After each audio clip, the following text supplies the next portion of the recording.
السلام علیکم ورحمۃ اللہ وبرکاتہ۔ ناظرین محترم، آج ہمارا موضوع ہے کہ شیعوں کے بہت بڑے عالم محترم جواد نقوی صاحب وہ کہتے ہیں کہ جو ماتم ہے وہ یزیدی لشکر کی سنت ہے، اہل ستم کی سنت ہے۔ آئیے آپ خود ملاحظہ فرمائیں، اس کے بعد ہم عرض کرتے ہیں۔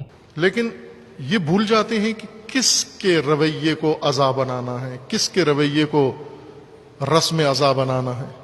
کبھی دیکھتے ہیں ایسے زنجیریں باندھے ہوئے، کڑے پہنے ہوئے، اپنے آپ کو جکڑے ہوئے اور اپنے آپ کو باقی اذیتیں تکلیفیں پہنچاتے ہوئے لوگ۔ یہ کس کا رویہ؟ یہ ہوا کربلا میں، لیکن یہ اہل ستم کا رویہ ہے، اہل ستم کی سنت ہے۔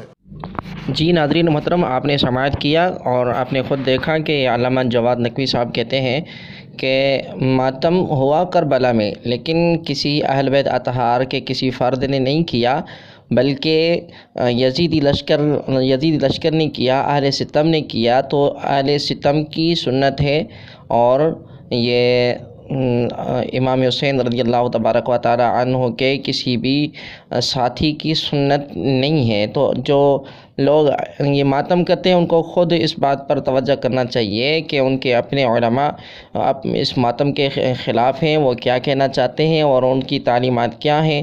تو ناظرین محترم، ہم ملتے ہیں پھر کسی دوسری ویڈیو میں، جب تک کے لیے اللہ حافظ۔ دعاؤں میں یاد کیجیے گا۔ جزاکم اللہ تعالی خیرہ۔ السلام علیکم ورحمۃ اللہ وبرکاتہ۔